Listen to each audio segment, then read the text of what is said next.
자, 우리는 그동안 마태의 기록에 따라서 예수님의 생애를 계속 따라왔습니다. 이제 오늘의 말씀을 일단 끝으로 해서 일단 매듭을 좀 하려고 합니다. 왜냐하면 오늘 이후에 마태복음 본문은 매년 고난주간과 부활절에 다룬 내용들입니다. 오늘 본문은 좀 길게 잡았는데요. 사실 내용은 세 단락입니다. 첫 번째 단락은 너희가 나를 버리겠다 하는 주님의 예고와 이에 대한 제자들의 이의가 나오고요. 두 번째 단락에서는 겟세마네에서 기도하시는 주님과 잠에 빠진 제자들이 나옵니다. 그리고 마지막에 세 번째 단락에서 드디어 폭도들을 이끌고 온 유다의 얘기가 나옵니다. 이러한 각기 다른 주님의 마지막 저녁에 벌어진 각기 다른 사건들이 있지만 불구하고 이들을 하나의 꿰는 하나의 선이 있습니다. 그것은 바로 인간의 의지란 무엇인가 하는 거예요. 얼마나 그것이 연약한 것인가, 그리고 그것을 어떻게 할 것인가, 그 문제가 핵심이라고 여겨집니다. 예수님과 제자들은 6월절 최후의 만찬을 마치셨고요. 가룟 유다는 이 만찬 종료되기 전에 자리를 이석했습니다. 떠났습니다. 이제 예수님은 이제 자리를 다 피하면서 이런 말씀을 하셨습니다. 자, 오늘 밤에 너희가 다 나를 버릴 거야. 그러니까 11명의 제자들은 다시 충격을 받은 겁니다. 그때 베드로가 앞에 나섰죠. 33절에 보면은 베드로가 대답하여 이르되, 자, 뭐라고 했나 읽어볼까요? 모두 주를 버릴지라도 나를 결코 버리지 않겠나이다. 자, 이 베드로의 대답은 사실 사랑의 항의다, 이렇게 말할 수 있고요. 또한 무지로 인한 항의라고 말할 수도 있습니다. 예수님은 거듭 예고하셨습니다. 아니야, 오늘 밤 닭 울기 전에 3번 나를 부인할 거야.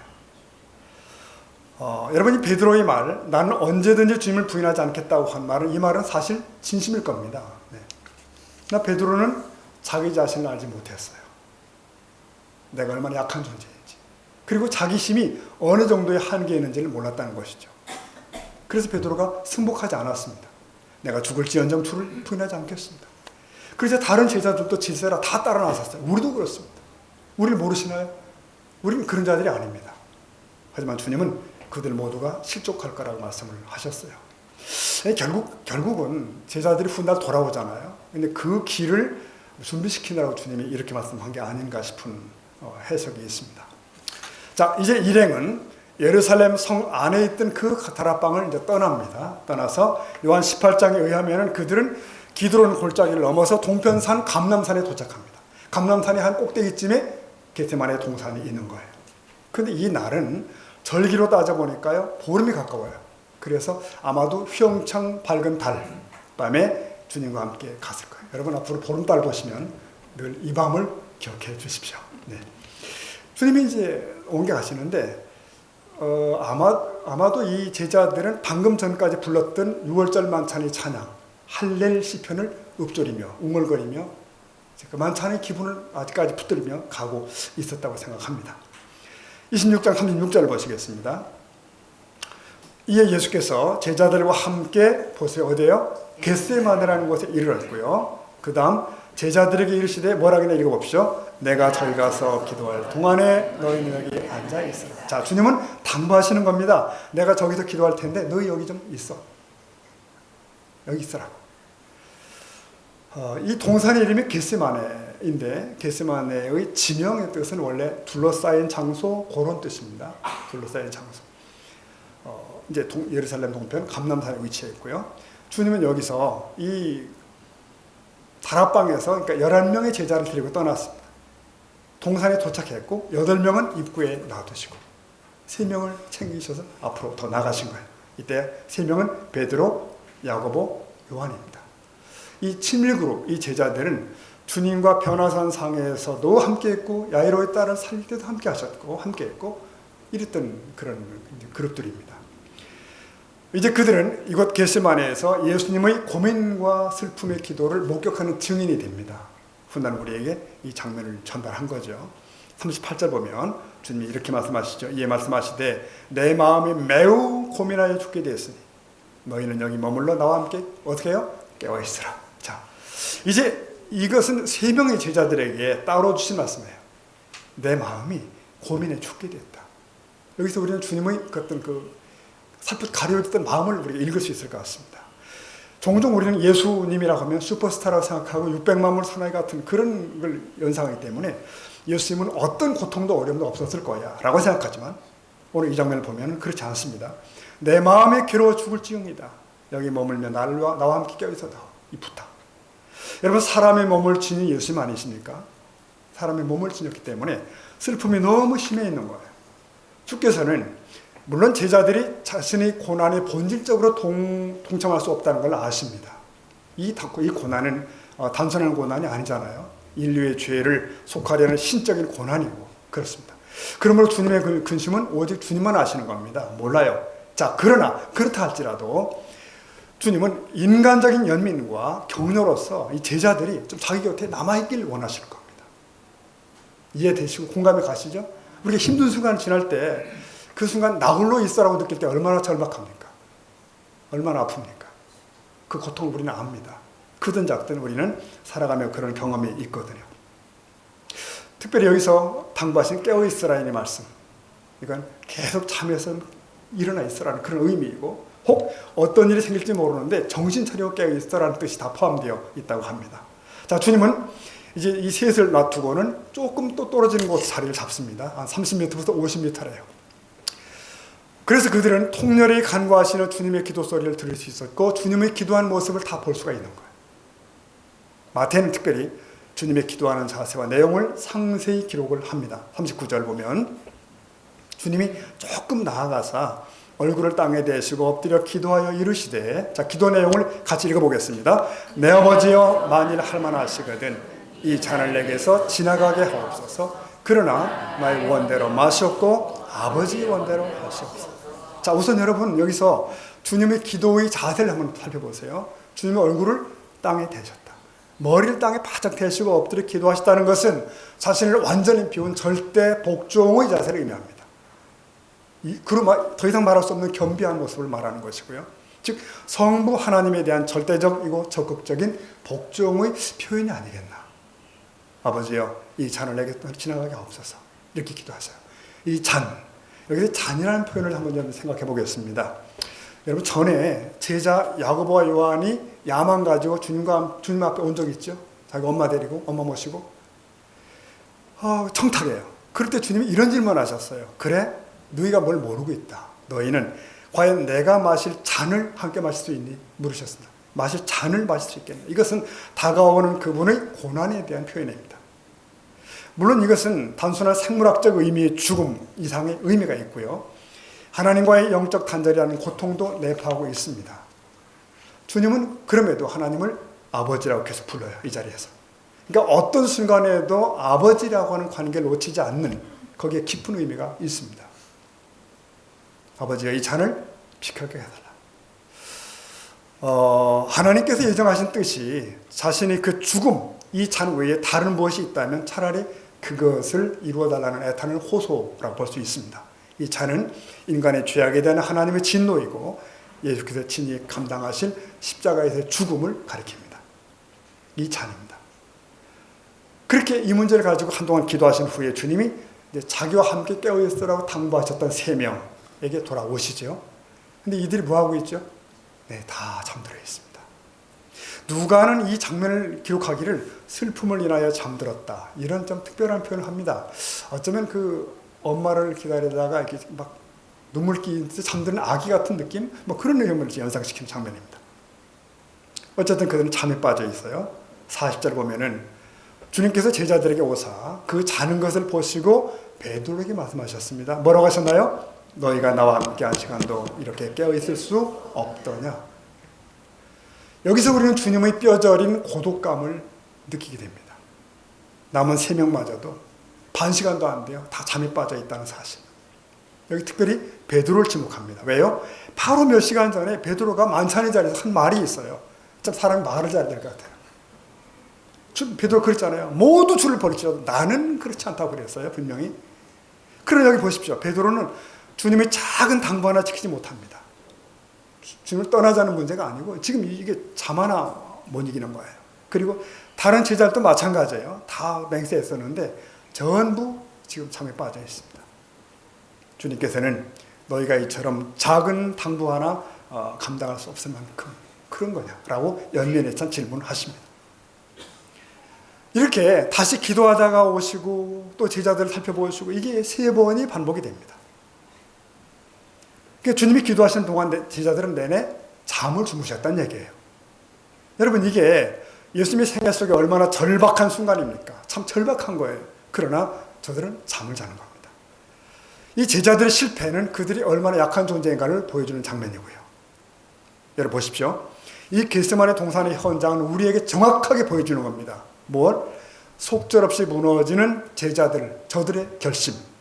반면에 온전하게 드려지는 예수님의 헌신이 대비됩니다. 예수님이 이 동산에 무엇을 위해 기도하시나요? 아버지의 뜻이 이루어지길 기도합니다. 또 그것을 행하기 원해서 기도를 하는 거예요. 자, 여러분, 우리는 지금 6월절 만찬 후에 벌어진 일들을 보고 있습니다. 너희가 나를 버리리라는 주님의 말씀에 이 제자들은 다 호언장담했죠. 우리는 그러지 않습니다. 그러니 여러분 보십시오. 이 동산에 와서 속절없이 섬에 패배하는 제자들과 반면에 피땀 흘리는 기도로 승리하는 주님이 이렇게 함께 있습니다. 물론 우리는 여기서 이 제자들의 마음을 이해할 수 있습니다. 그렇죠? 그들은 정말 주님과 함께 어려움을 같이 하길 원했어요.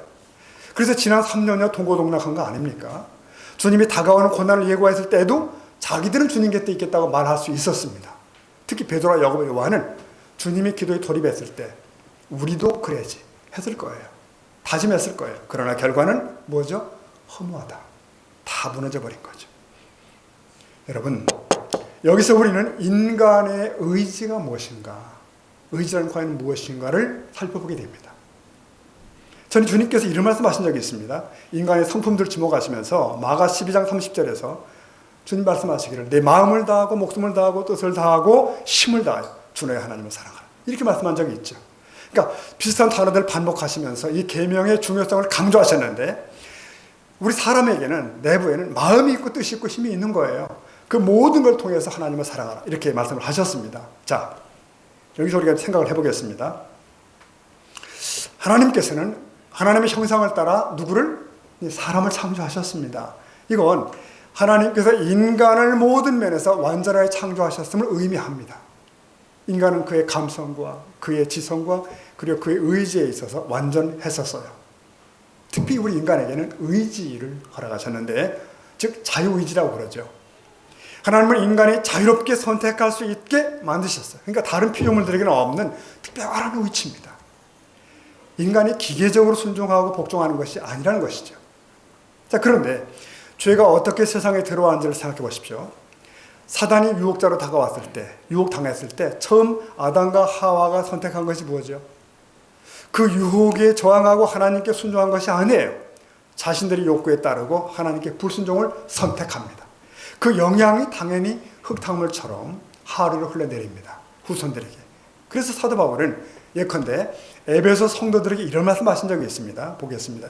에베소 2장 3절에 보면은, 자, 전에는 우리도 다 그 가운데서 우리 육체의 욕심을 따라서 지내면서 육체와 마음이 원하는 것을 해서 어떻게 되죠?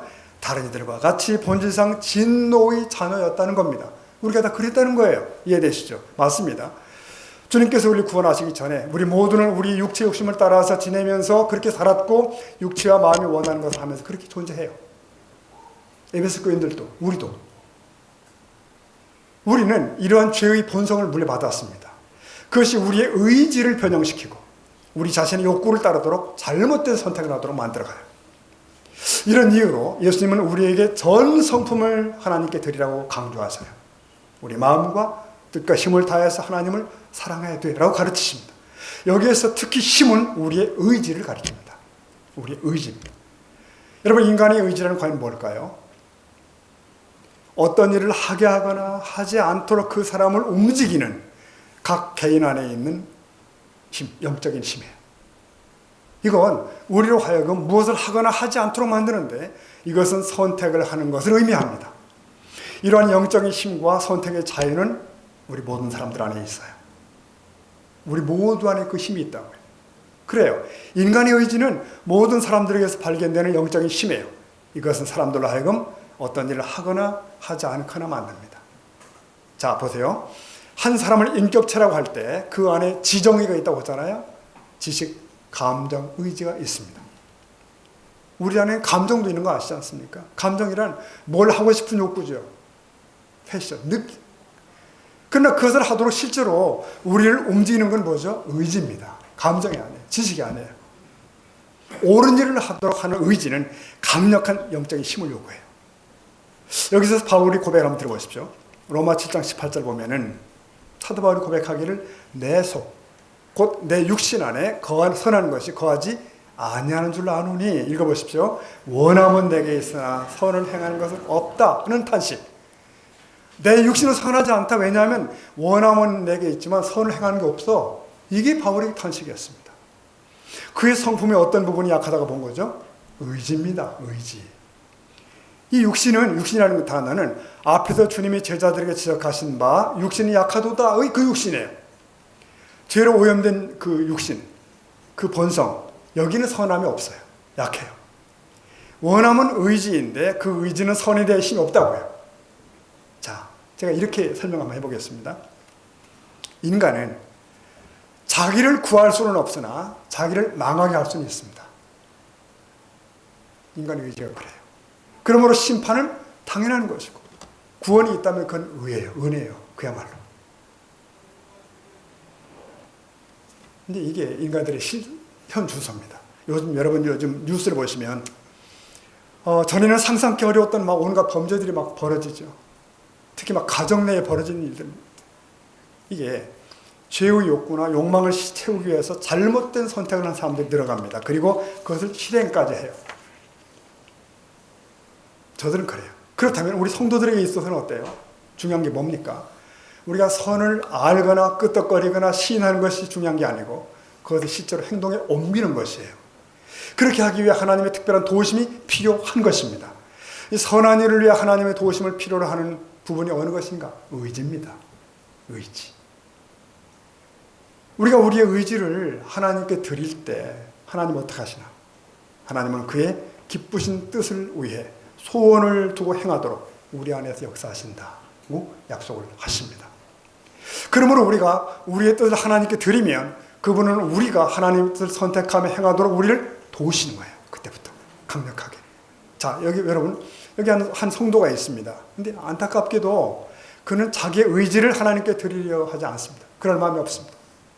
그렇다면 그는 결국 신앙생활에서 너무도 취약한 자기를 보게 되는 겁니다. 자기의 무너짐과 망가짐을 봐요. 자기를 즐겁게 하기 위해 의도적 선택을 하는 사람은 틀림없이 하나님의 뜻에 따라 행하지 않게 됩니다. 여기서 다시 한번 인간의 의지에 대한 정의를 한번 더 다시 말해보겠습니다.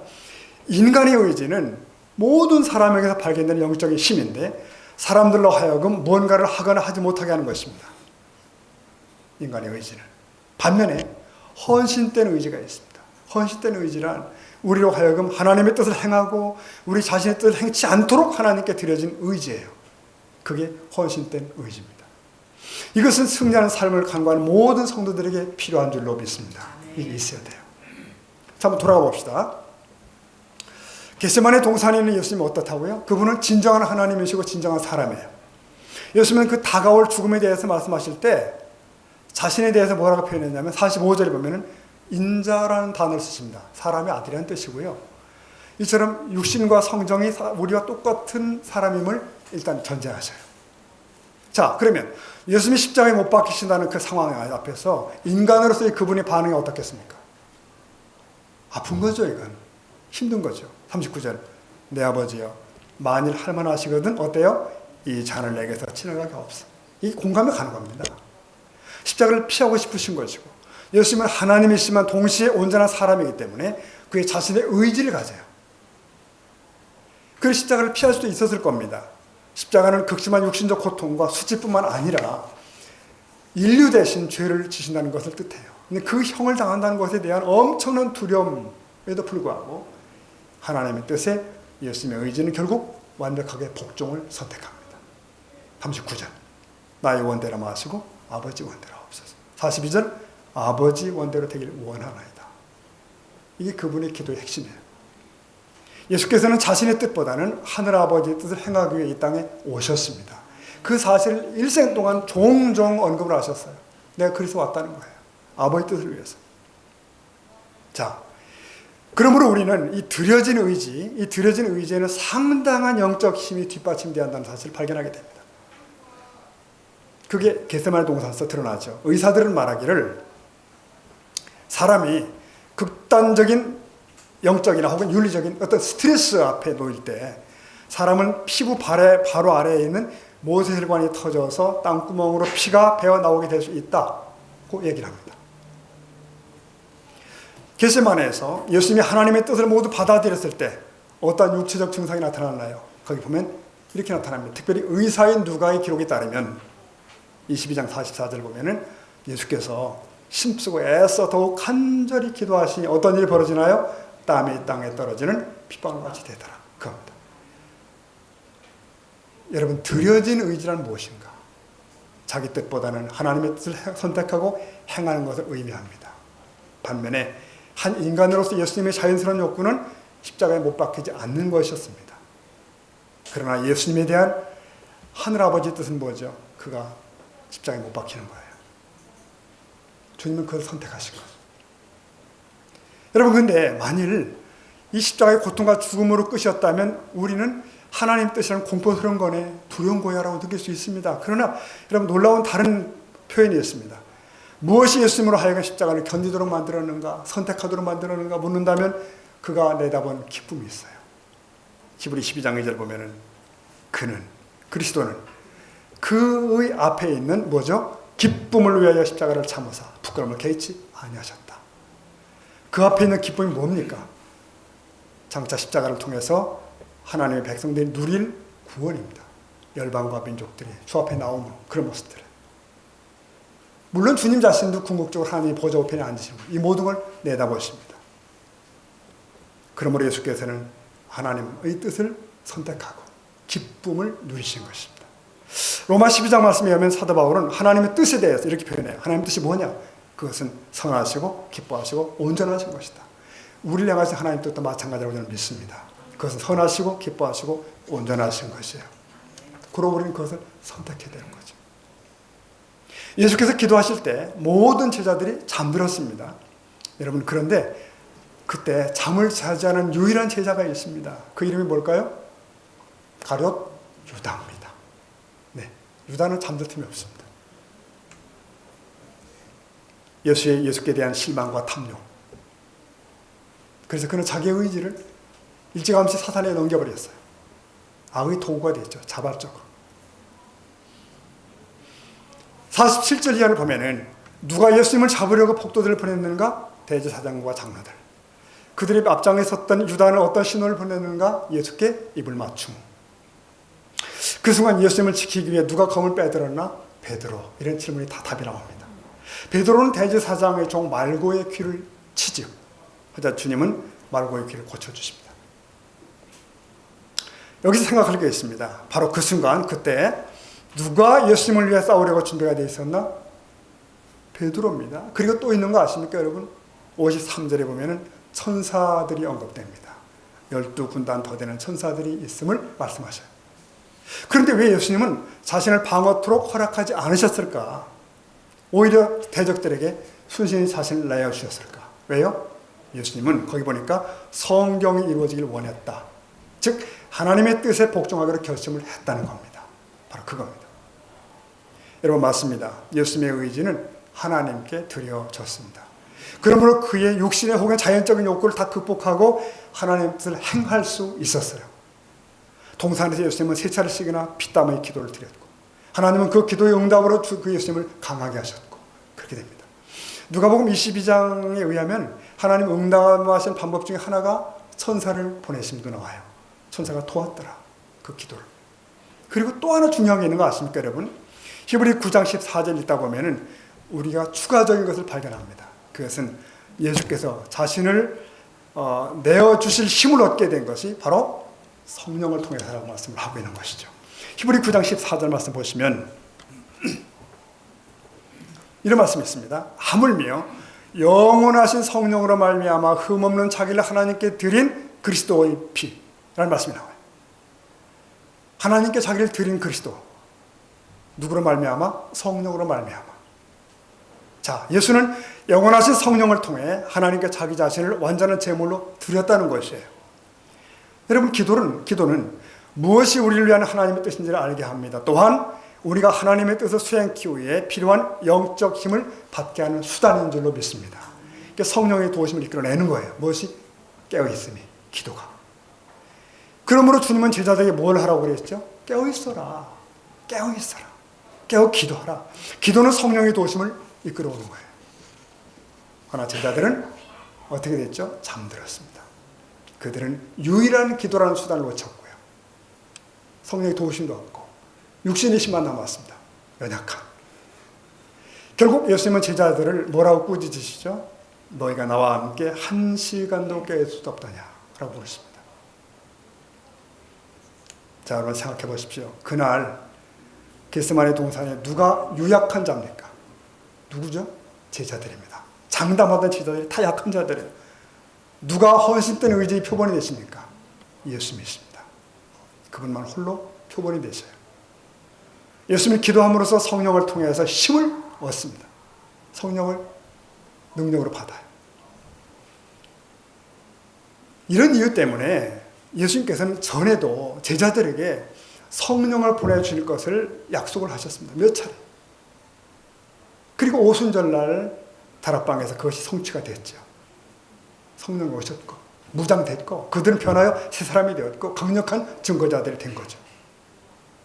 사랑하는 성도 여러분, 오늘 말씀은 분명합니다. 이제 우리는 하나님의 뜻을 우리 삶 속에 행하기 위해서 무엇이 필요한가? 깨어있음이 필요하다. 깨어있으면 무엇을 가능케 하는가? 성령의 능력을 가능케 한다는 거예요. 그렇게 되면 부실한 우리의 의지가 거룩한 의지가 될 줄로 믿습니다. 또한 견고한 의지가 될 줄로 믿습니다. 요한일서 5장 14절 말씀 보면 이렇게 되어 있어요. 그를 향하여 우리가 가진 바 담대한 것이 이것인데 뭐죠? 그의 뜻대로 무엇을 구하면 들으십니다. 네. 무엇이 그의 뜻입니까? 우리가 하나님의 뜻을 수행하는 자가 되는 것인데 그 뜻대로 구하면 당연히 하나님 들어주시죠. 성령의 능력을 덧입혀주시죠. 이것은 기도하는 모든 사람에게 주어진 놀라운 약속, 공평한 약속입니다. 우리도 이러한 방식으로 자신의 의지를 주님께 전적으로 드릴 수가 있습니다. 우리가 이런 기도를 하면 성령께서 무엇이 하나님의 뜻인지를 분명히 가르쳐 주시는 거예요. 이것이 예수님의 전 생애를 통해 지니셨던 일관된 자세입니다. 늘 그렇게 하셨어요. 그리고 예수님은 이러한 축복의 영광스러운 자리로 우리를 초대하시는 겁니다. 보십시오. 이러한 초청을 받아들이는 자에게 주신 하나님의 약속이 있습니다. 히브리 13장 21절 말씀 보면 그가 모든 선한 일에 너희를 온전케 하사 자기 뜻을 행하게 하실 것이라 약속하셨습니다. 이 약속의 주인공 되시기를 축복합니다. 말씀을 매듭하면서 C.S. 루이스 유명한 분이죠.의 천국과 지옥의 이혼이라는 책에 나온 한 구절을 제가 발견했는데 한번 보십시오, 여러분. 이게 잘 보셔야 이해가 되는 대목입니다.